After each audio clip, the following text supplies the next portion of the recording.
Okay, and we're back. We were there, then we weren't, and then we are. All right, we made it with some little bitty hiccup there. Good to see everybody. Thanks for watching live, or thanks for watching later, however you choose to consume. Today, we're talking about a new concept I have called bacon feedback. That's right, bacon. Why bacon feedback?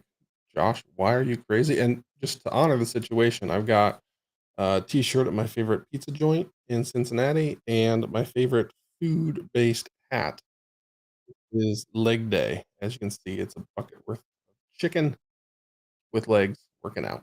So yeah, leg day. So we're all food themed today. And oddly enough, I'm not hungry. So you don't see that too often. Anyways, bacon feedback. As you can see in the highlights below, I was taught when cooking bacon in a frying pan or however you do it on the stovetop to turn it early and often. And I was working on some feedback this morning with someone, and I was talking about the concept of why I choose to provide feedback early and often. And dots were connected. It was magical. It wasn't really magical, but in my head there was a little like victory dance. And I was explaining that the reason everything is better with bacon. That is correct. Um, the The reason why I prefer to go with feedback early and often, like bacon, is so many people, myself included, historically, would wait too long, and you would try and pull all the facts together because you were afraid of going to the person with the feedback that was incomplete or not fully thought out. There was just something missing, and so you felt as if you were doing a disservice to that person if you couldn't come back concrete thing of this is what's going on, this is what I'm seeing, this is what I'm concerned about. And as I was doing that early in my career, I found out that I kept delaying the feedback to where it was too late and it didn't even matter. The person receiving the feedback struggled to recall that moment when things happened. And I had pulled together facts that supported my case. But again, it was so far in the past, it didn't matter. Okay, cool, Josh, you do that, but if you do feedback early and often, aren't you just like going off of a gut feeling? Sometimes, yes.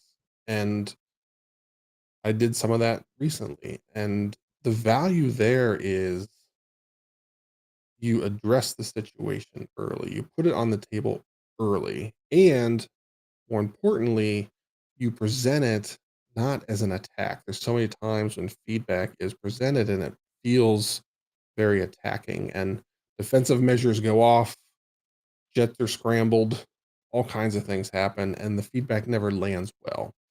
But when you present it as, hey, I'm seeing this thing that's happening, I'm not sure if what I'm seeing is the whole picture.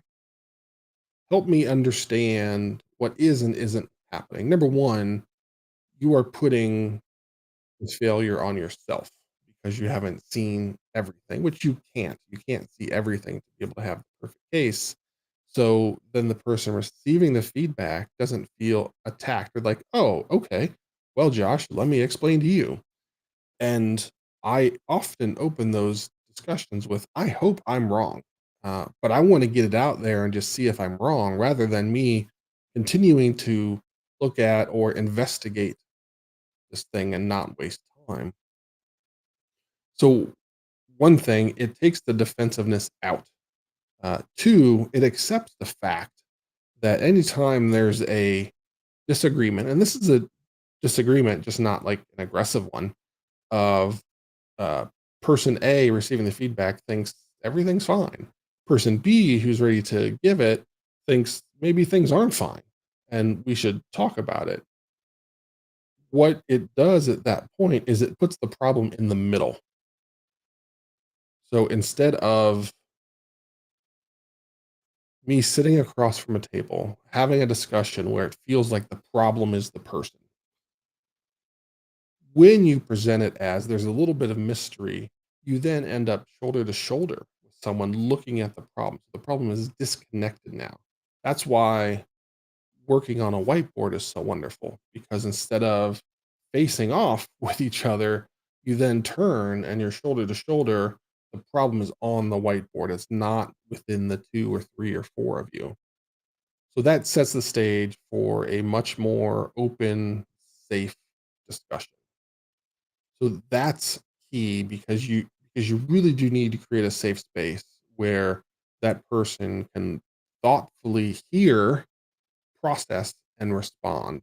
And when a traditional feedback session is provided, it's essentially defensive first because, oh my gosh, they're attacking me, as opposed to, I wonder why Josh thinks that. Let's talk it out and see what's going on. Maybe he's right, maybe he's not, but let's figure it out.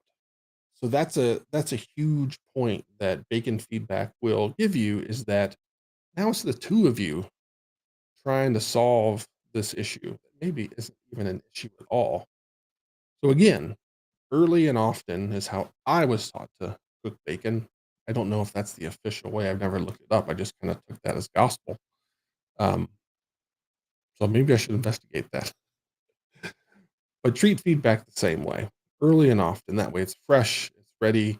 And again, you disconnect the problem from the person, which again sets that nice, safe space for good dialogue to happen.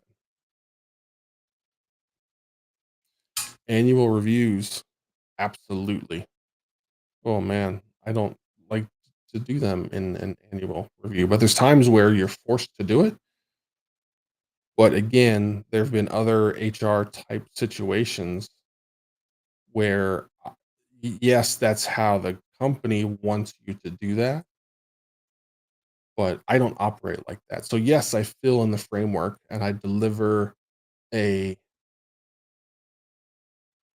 a final annual feedback readout, but that is just a summary of all of the discussions we have along the way, and as we kick off that process, I sit down with the person and say, "Listen, it is our job to make sure that anything on the end of year review is not a surprise. We've already talked about it a bunch of times. So we're just summarizing all of the work that we've done together on this piece of paper for HR to be happy and we're compliant with all of the things. So that's how, again, like bacon, you do it early and often.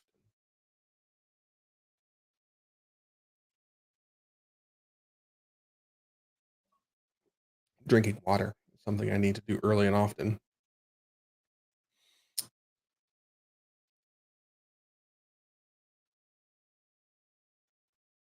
I'm pausing because I'm thinking through if there's any feedback that is not better bacon style.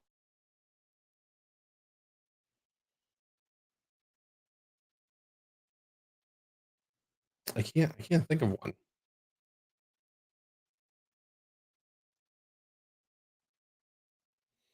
This also this approach can help you provide feedback or coaching up because again, you present yourself as, "Hey, I don't have all the answers, but here's a thing that I'm seeing that I'm a little bit worried about." And then that can enable your boss or whoever it might to be that coach that they want to be and the thing that they believe they are best at, and they probably are. At least I hope they are. Sometimes they're not, but sometimes they are. Um, again, it turns the table, it makes it comfortable, it makes it easy. So, okay, that is my whirlwind intro 10 minutes while we wait for folks to show up and start springing questions. So, again, this is a weekly Ask Me Anything every Wednesday at noon Eastern. So that way we hit the folks in the morning on the West Coast. And some of the folks I know that are over in Europe, it's just around the end of the day. So it covers everybody's needs.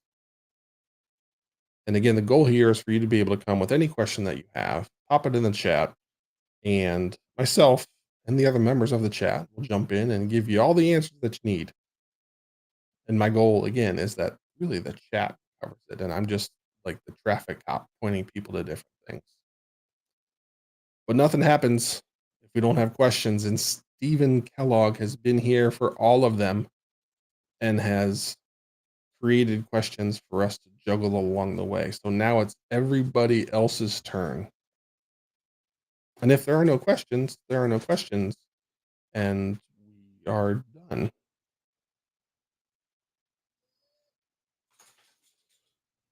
Even Rivers here. This could be bad. Okay, okay, hold on. Let me edit this.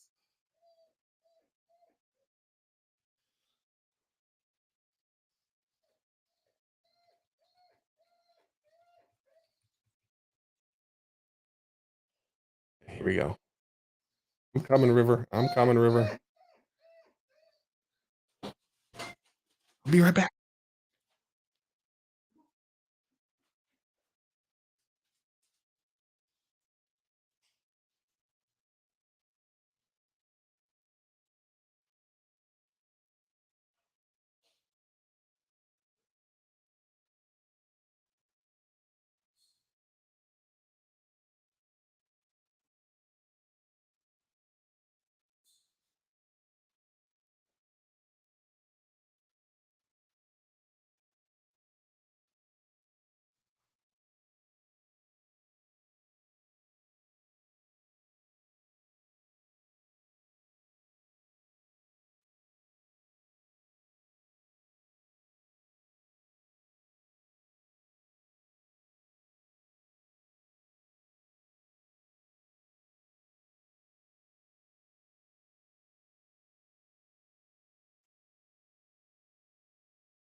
All right. Well,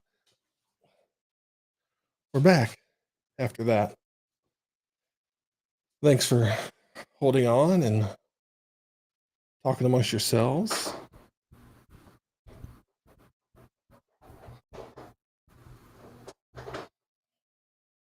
Ooh, the shit sandwich made an appearance. I'm catching up here. I'm catching up. Thank you. Quick hustle outside with the dog, and then yanking her back inside, and then you solve everything with something nice and meaty to chew on. So she's happy. Oh, wow.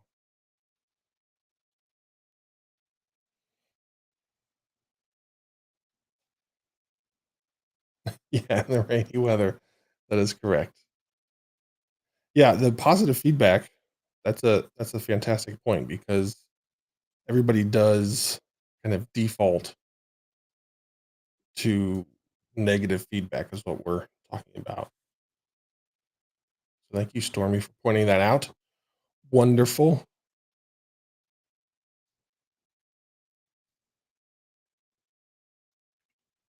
Mm. Uh, yes, I do have a hat in every color, and this is um, it's all food because it was bacon. So the Roses is my favorite pizza chain in Cincinnati, and this is leg day. So chicken leg doing a workout. It's leg day. So the two things I have in every color are shoes and hats. So I've got issues. All right, so let's tackle Stormy's question here.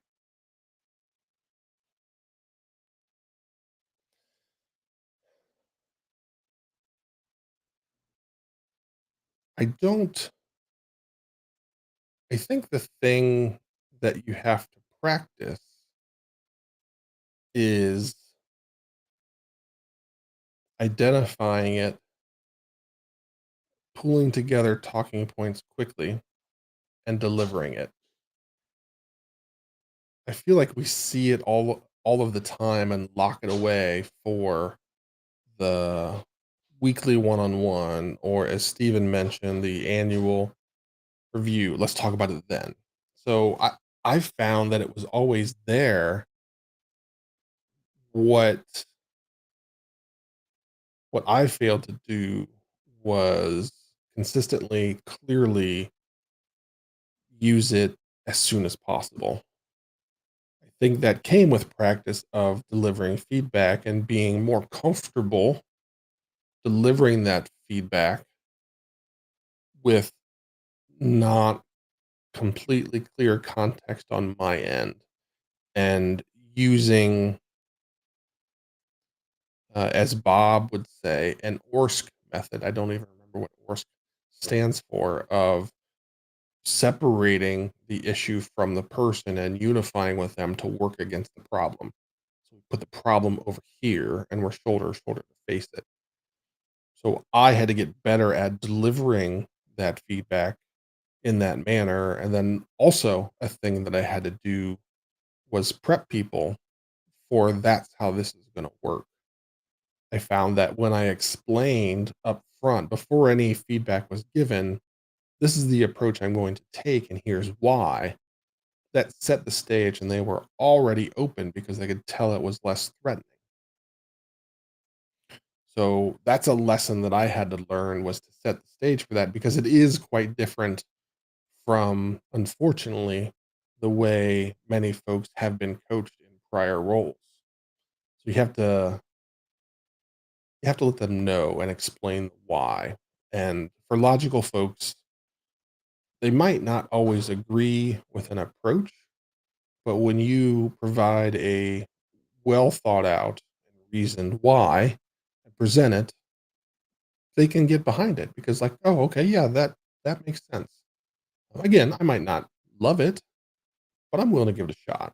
So those are the things along the way as I evolved towards this method that I stumbled upon, was one, making sure it was clear this was the approach I was taking, why, and then two, in that moment, being able to package it up effectively and retrain the words that I used as a part of that discussion, being comfortable setting myself up as the one that's stumbling.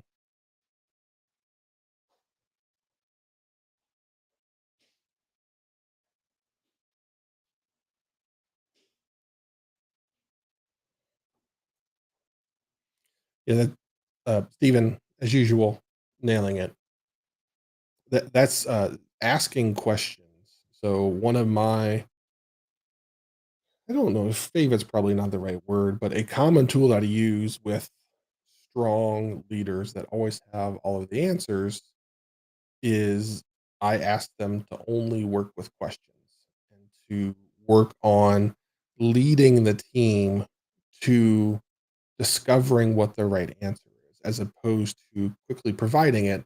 That's the fastest, that's the easiest, it gets us on to the next item. But in the end, it begins to build habits that aren't great. And you then become very dependent on that person having all of the answers. So, working with questions and helping guide them towards discovering the answer, because when it's theirs, when it's their idea, when they have the discovery, that sinks in more, that lasts longer. That's theirs. That's not somebody telling them to do something. There's times when just telling somebody to do something a certain way is fine. But as you try and grow people, I work really hard to try and get folks to discover it and have it be their idea. There have been times where I've come home and celebrated the fact that a part of the organization just discovered this new way to do something. And at the time, my wife would say, "Well, haven't you been telling them that for like 6 months?" I'm like, "Yeah, I have." But it doesn't do any good if I tell them. Like, they have to believe it, they have to buy into it. And so those are the victories that I get that I really get excited for.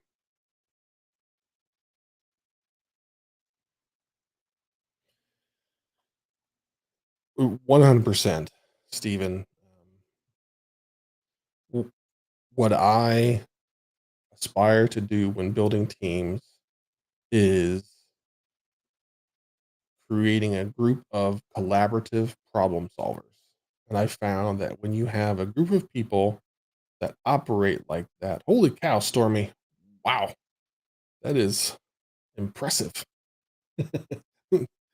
I have found that when you get a group of people like that, that often have differing backgrounds, that collaboration skill is up front. They're all good at it and they're all problem solvers, able to do it collaboratively.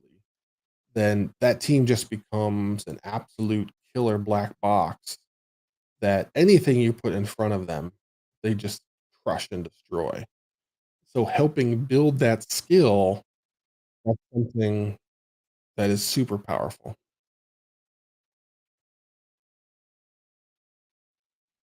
All right.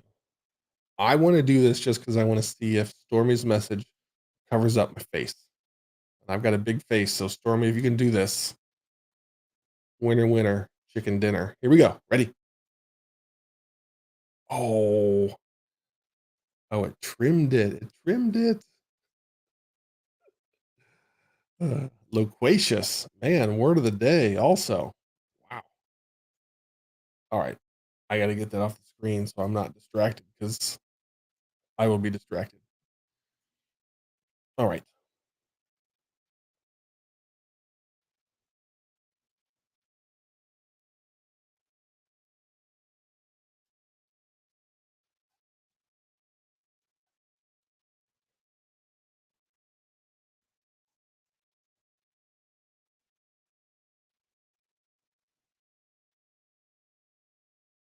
Okay, Stormy.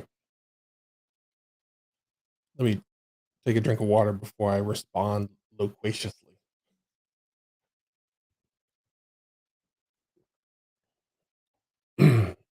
Okay. So, an approach that I take is I treat everything like a product. So, in your case, what you could do is set yourself up as that product, and you can build a roadmap of where you want to go as a person, employee, whatever your skills are, whatever you want to become. When you present that roadmap to your boss, I don't like that word, but to your boss, um, they then have a frame of reference of, okay, this is where Stormy wants to go. And you could now start to drive that dialogue where they have that context and clarity of what your path is. Now, a really great moment would be getting that feedback from that person on the roadmap and providing it with feedback about it. And then you work together to help you achieve the goals along the way. So that's how I do it on the other side of the house is I try and I challenge everybody to have a roadmap, which is tough because there are some people that they're just not there yet. And they just want to be good at their job and be happy and that's it. And they don't They aren't hyper aggressive with career growth, which I always have been. So that concept of where am I going, what am I doing, what's next was always front and center. And I found myself pushing that on a lot of the team members that I had. That didn't do anybody any good.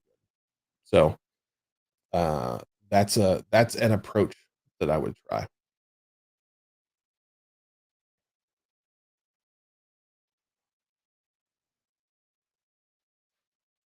Yeah, Steven, that's good. Yeah, that's why this whole feedback thing is is so important.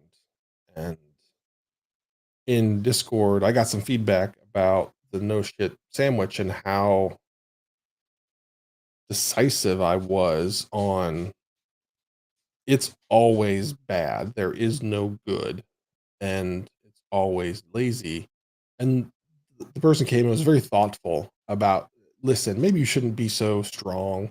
There's probably some times when it makes sense. And I said, I hear you. I agree. Having a diverse way to present things is amazing and wonderful to have.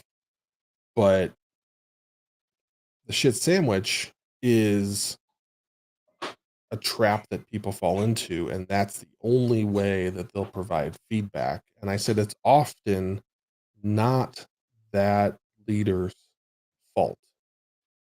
Very few companies actually invest in growing leaders to learn how to be good at providing feedback or how to even do it. So the challenge is so many people are left to mind their past and use what they've known. And that's what feedback is towards them. Maybe they've had some great mentors and it's been fantastic. Or maybe they had a lot of anti-mentors. That's how that's how I have done things. Is a lot of anti-mentors and just lining up. I'm not doing that. And I'm not doing that. And I'm not doing that. So yes, it's a definitive stance, but I believe it's important to take that stance and say we should not accept that as a thing. And we should aspire to improve our skills. And we, as leaders within an organization, should empower our leaders to lead more effectively and help them figure it out. But oftentimes, the leaders of the leaders haven't had that either. So that's a real challenge there. You are correct. Uh, it does not fit with our current take a stand mantra, which is accurate. But still, I threw some heavy words at it. And that was intentional, not just because we're trying to take stands on things, but because I feel like that's one of those things where you make an exception, and then at that point, you open the floodgates for exceptions to be made, and then it's really it's over. As soon as that first exception is made and or given, then the approach is out the door.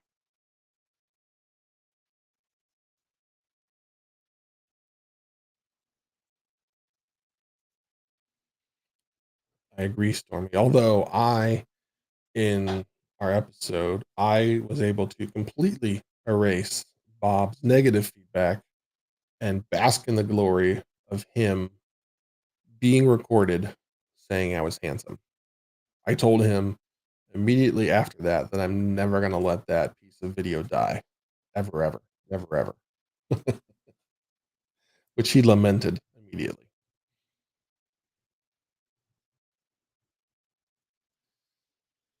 Yeah, and I think that's another problem that Stormy points out is it's kind of insulting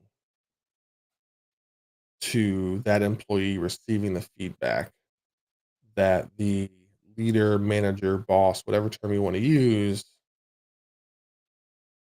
like believes tricking is too strong of a word, but it's the only one that comes into my mind that they're like tricking somebody into this by like, hey, look at this nice thing. Oh, here's a punch in the nose. Oh, here's this other nice thing. And it's like, I gotcha. because you didn't know I told you a bad thing, which is like, that's so insulting. Uh, Stu is me is here. One of my favorite folks who had the unfortunate situation of being asked to operate only in questions. Since we were talking about operating only in questions, there was a period where Stu is me slash Disco Stu did not like me very much. And I understood why. I never never put any fault on you, Stu, for saying, "What the hell is this guy doing?" Uh, yeah. Here we are.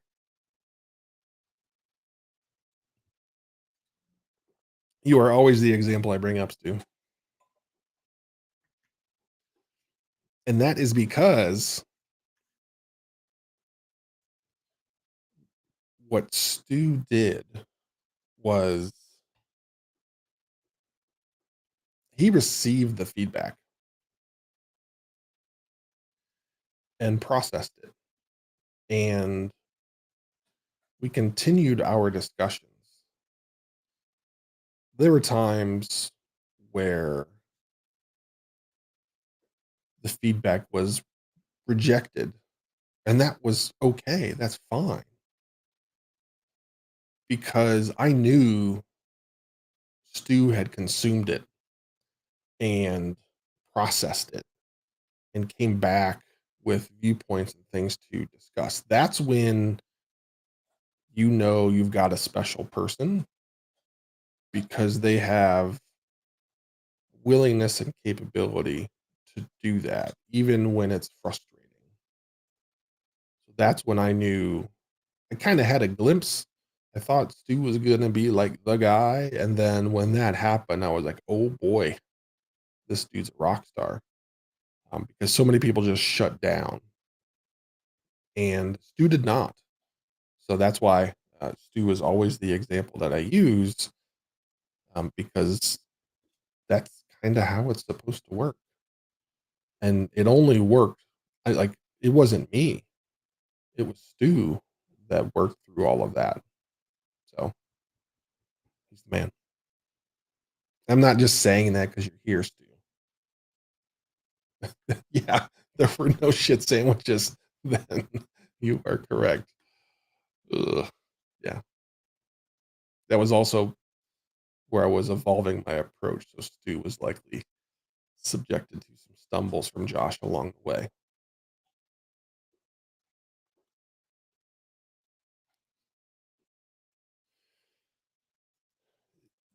Yeah, one of the things talking about what Steven's saying here is I I made it a mission one year actually be able to manage up. And I didn't know what that meant. I just knew it was a thing where leaders above me, I couldn't drive the change I was hoping to see. And that opened the door for me as I had to navigate that and figure that out was there was context and clarity that they had that I didn't have. And so that's why their decisions felt so poor because I didn't have some of the additional info that allowed them to make what was the right decision, but I couldn't see it like that. So that's where I started to connect the dots on the reason I'm frustrated, the reason they're frustrated with me for asking these annoying questions and saying, I don't buy that, was because there was that gap of info that lived between the two of us. And as I closed that gap, I realized, okay, now this makes sense. Now I get it. So then I started applying that in different directions.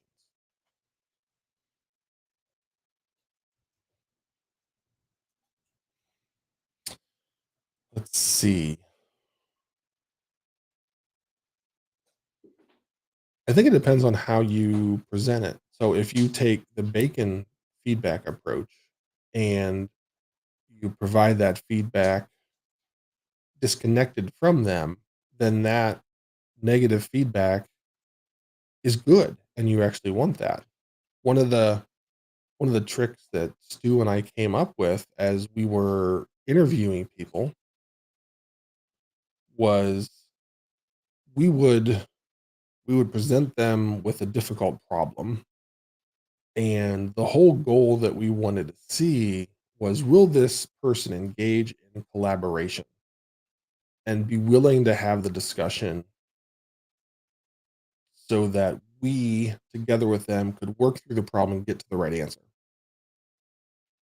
So I see the fact that there's feedback as a good thing. It might be reflexive and just not thought out at all. And folks are going to have that. Again, you have to understand everybody's path to here, and that maybe they got bullied or beat up in previous roles where there was always feedback provided with no actual evidence or anything. It just felt like somebody was just kind of mailing it in. So you have to understand how they got here. So it might just be that it's a defense thing. But at least they're willing to engage in conversation. It might be heated and overblown, but that's better than somebody just shutting down and just saying okay and walking away. Now, if you presented it in a fully unified case of like, here's all the things, and they fight back, again, I think that's okay because maybe they do have a piece of info that you weren't able to gather.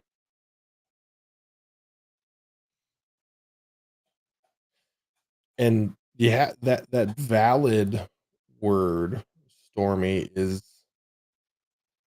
a tricky one because everybody's definition of that is valid. Well, then you're wrong. Great, celebrate it. Yeah, like if you realize that you're wrong, celebrate it. Say, Stormy, you're right. I'm sorry. I was wrong. And I am so happy that we had this discussion and you said, okay, Josh, I hear you, but here's the facts. So providing me with that information and sharing that with me showed me I'm wrong. And great. I'm happy to be wrong because that means there really isn't an issue, which is awesome. So that's how I would approach it because problem solved. You know, there is no, oh, okay, well, we got to work through how we're going to change habits and what that's going to look like. And that could take a long time and that's going to be frustrating for everybody, all of those things. So celebrate it, celebrate the crap out of it.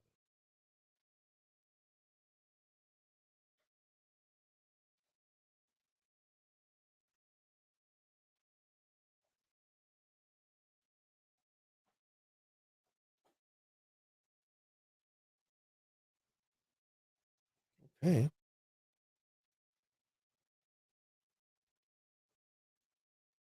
my friends,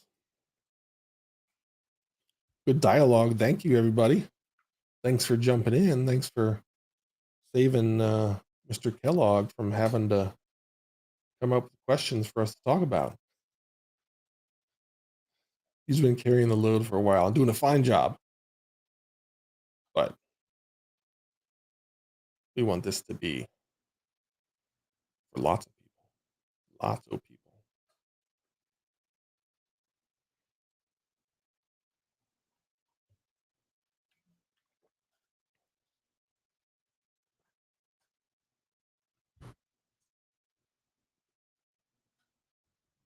What?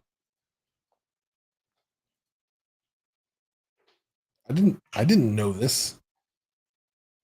Is that like the boiling a frog? Bacon's like a frog? I'll I'll have to put that in my, well, I don't fry bacon in a pan anymore. I just put it in the oven and bake it.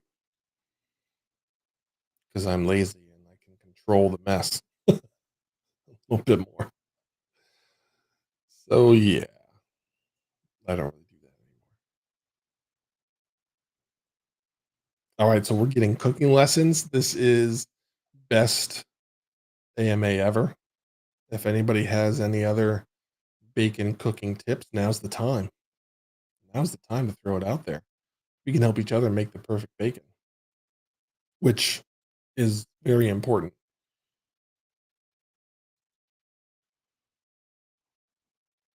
There's also a debate in our house about what properly cooked bacon is. There's a faction that likes it more well done, where there's a crunch. And then there's a faction, which I happen to be in. Audio's breaking up a little bit. Only thing I can think of is there's a giant storm rolling through. Thank you, Steven, as always. I don't know why the storm would do anything, but whatever. Maybe the internet's struggling a little bit. I'll get the microphone closer. So you may need to turn me down in volume.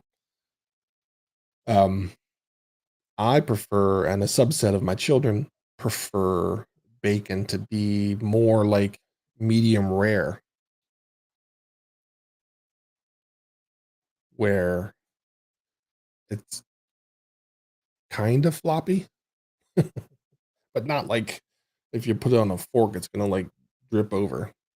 So yeah, it's not like a board. So depends on how you like your bacon. Oh, Stormy, I like your style.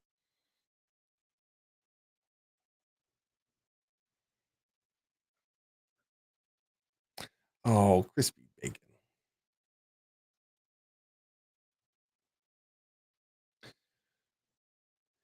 Yeah, I don't turn away crispy bacon. I don't turn my nose up at it and say, no, no, thank you. I'll still eat it. But I do prefer it to be a little less well done.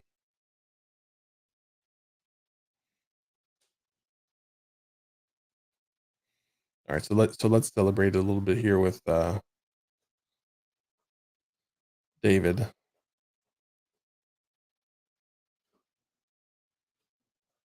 Yeah, that's a fantastic point, David. No, Mr. Kellogg, I have not played. Oh, I have not played that game yet. I see you playing it often on Discord. I think I should try it. Uh, but yeah, I've not done that yet. Candy bacon, agree completely. That's something I found during the pandemic when we were locked at home. Um, Candied bacon. Yeah, brown sugar. We didn't do maple syrup. It was Alton Brown had a YouTube video that he posted during that time about his candied bacon. It was good because he had the specific brown sugar that was really good, really expensive though, but really good. And then he also mixed it with a little bit of spice. So some of the red pepper flakes and things like that that gave it a nice combo. That was really good.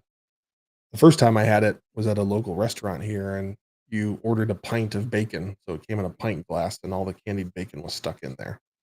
So, yeah, it's good, and I know exactly where that brown sugar is in my house, and I might have some bacon. So this might happen.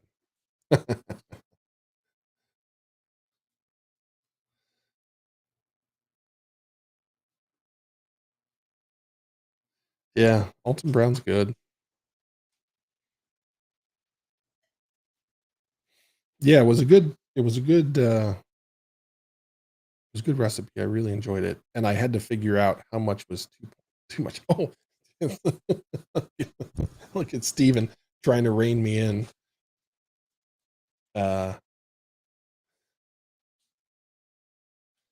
all right, I gotta do it now, Stormy. So, as Stephen reins us back in, back to David's point that's on the screen right now. That to me, when I hire a leader or a dog that whines a lot, what's your problem? You don't like the rain? She's fine. Really understanding their feedback approach is super important. And I think you'll be amazed at how many people don't have a concrete plan or answer for that. That's always the ultimate red flag where you're clearly like, okay, this is not going to work out. Um, and that happens a lot when you talk about culture. Right? Culture is one of those things that gets thrown around a lot. And as soon as somebody responds to any question or anything about culture with, well, we work hard and play hard, then I know, okay, you don't really have a culture. You're just saying common words that people use to, ow, to escape that question and try and get away like a cop out of like, hey, I said some words, so we're good, right? So what is the culture that they create through feedback? How do they reinforce that? Often through feedback, and just having a plan. There's times where a plan is just a fantastic start because maybe they're early in their career with leading, but so often folks have zero clue on what to do. And you ask that question. Yep. Yeah. I hit companies pretty early asking them about their culture during the hiring process because it it is it is definitely a knockout question. I've never heard that term, but that's a good one. Because I at least want somebody that's intentional about it. To me, that's the important thing is that we're going to be intentional. We aren't going to let it just evolve all willy nilly because you never know where it's going to go up, where it's going to grow up to be, and it might not be the way that they like. Stormy, I think you can suss that out. And again, there's like the de facto textbook answers that you start to hear and you really understand.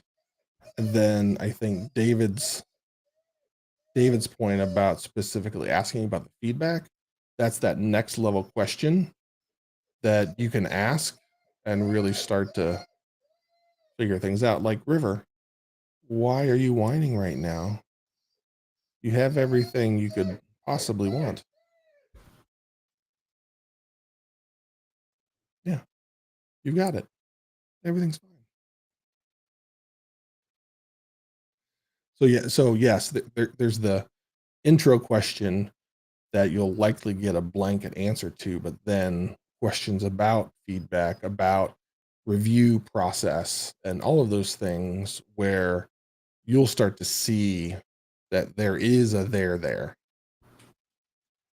So I am planning a dog ham, but she's almost 7 months.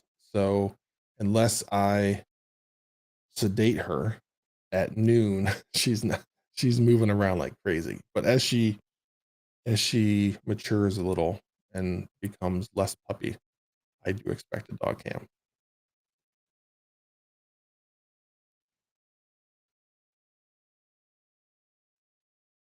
Yeah, you're right, Steve. Okay, last thing before we duck out of here, creeping up on an hour. Latest feedback you've given and how did you deliver it? I gave feedback this morning and I delivered it just like I talked about with the early and often, truly bacon style. And it was really early too, really. Um, but I hadn't had the chance to lay the foundation yet. Oh, I thought it was like a trivia question we were going to answer, Stephen. My bad. But that, yeah, This is when you just need to say, "Josh, shut up." So I'll zip it. Okay. So that's why we're doing bacon feedback, because I did it this morning and it was fresh in my mind and something I wanted to talk about. Okay. So I'm officially out of here because this dog needs some attention because I was gone most of the morning. So thank you all for swinging in, being part of the discussion. Those of you that are just lurking in the shadows, not jumping in the chat, we'll be here next week and the week after and the week after. You will be you'll be jumping in soon. Get the answers you want. That's what we're here for. All right. Take care, everybody.